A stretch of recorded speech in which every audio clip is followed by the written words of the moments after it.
chapter 1.8. I'm going to go over emphasis and focal point because this is something you have to write about in your 1.10 essay. And I'll just back up a little bit and say 20 points out of the 30 is really on the elements of art. And that's what formal analysis is. And I'll try to condense that down somehow for you as well. But 5 points is going to be the focal point or emphasis in the painting. And then another 5 points is for the content, the meaning, what's actually happening. You can do it historically, or you can, kind of, and also personally. Okay. So when we're talking about focal point, really focal point is where does your eye go to? And there's some examples here that we're looking at just briefly. A lot of times perspective is used. This is 1 point perspective and there's a vanishing point. So the artist is using a bunch of mechanisms, lines, if you can see that table right there, to point to where he wants you to go. So if you back up and you think about lines and perspective as your elements, and that is helping with the focal point, that's going to help you understand how this is constructed. So emphasis is your principle, right, of art that's drawing the attention to the content. Subordination is the opposite. You're kind of looking away from it.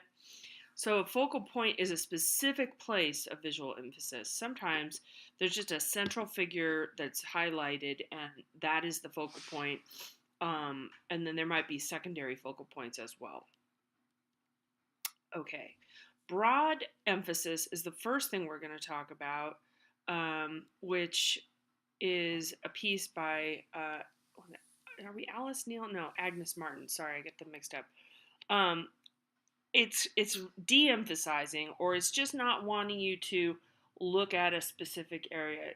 When we're talking about all these elements and principles, to be honest with you, most of the elements work best, except for mass and volume in particular, or time and motion.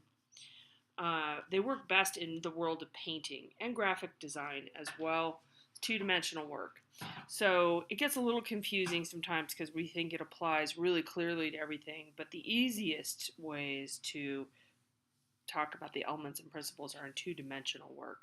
Okay, so when we're talking about broad emphasis, we're talking about a non-focal point, a piece with no focal point. Okay, so her concept, her content, non-formal, we're talking about the content that she has here has Eastern philosophy, or you could say religion if you wanted, and she's trying to evoke a sense of calm and meditation. So when you're looking at this piece and you're not focused on any one area, and there's nothing dramatic happening, I guess that's the best way to say it. So a non-dramatic piece of work, there's no figurative elements in here, and quite frankly, figurative painting, more specifically, is where you're going to get a focal point or an emphasis versus abstract expressionism, which this is, and it's also a little bit past that. It's postmodern as well. But at any rate, this has just a field of color with some lines on it, okay?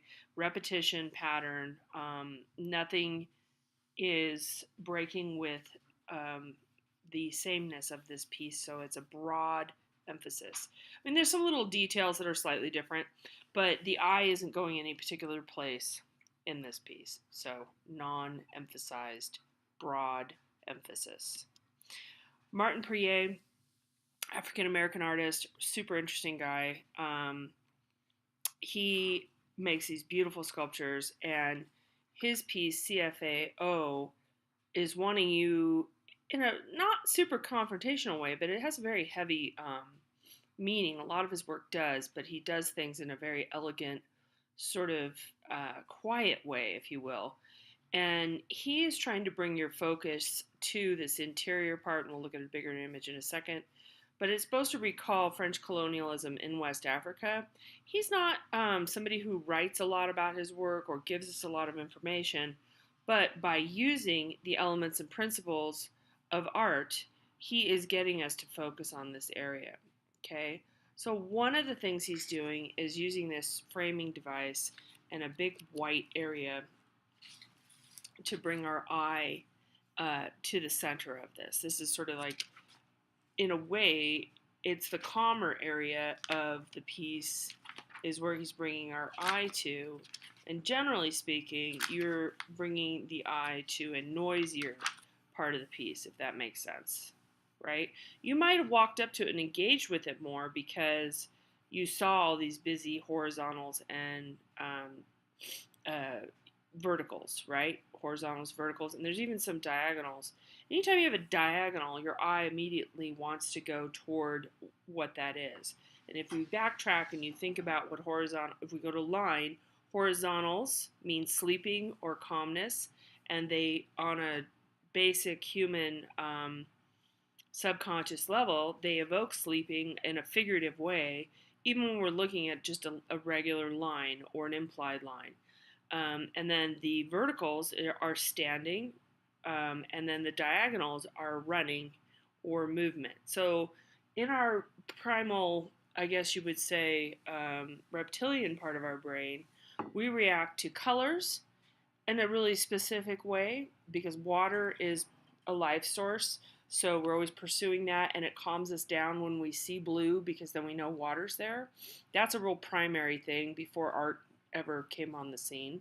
And then the diagonals are a potential threat, something running away from you or towards you, like an animal or another human.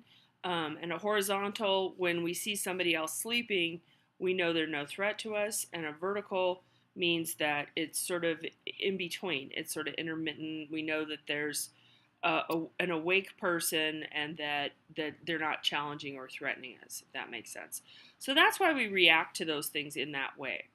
So back to Martin Prier, we have all these elements going on here, meaning pieces of wood. I don't mean to confuse you, but he's got all these small pieces of wood creating interest. And then we come up and we approach this and we see the subtlety of the eyes and the nose, the mouth in this white area.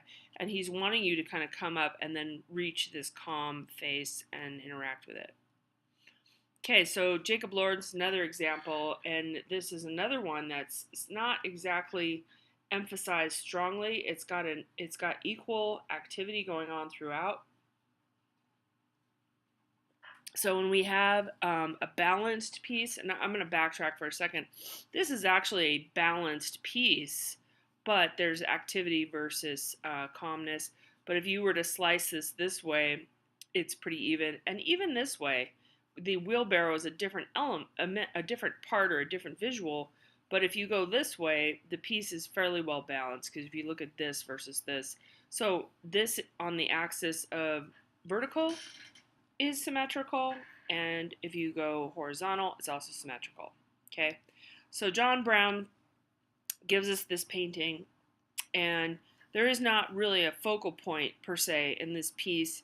What he's trying to show through this, the content or the message through these elements and principles, the idea of unity, of sameness. These people are on the same page. These guys are going to raid Harper's, setting up for the raid at Harper's Ferry. And even though historically, if you're thinking about John Brown, there is a leader. He is pushing the people forward. So another artist or another historian might have made, if this is John Brown, we don't even know because we can't see his face. We would call this a focal point, or the artist would have made this facing us, and he would have been a larger figure than the rest of the other men. But what he's trying to show is solidarity and that everybody's on the same page and wants to do this attack. And his agenda, if you will, is to say that there is no leadership here. Kind of like if you think of the more recent times, you think of the uh, Wall Street protests and so on, and they were talking about having a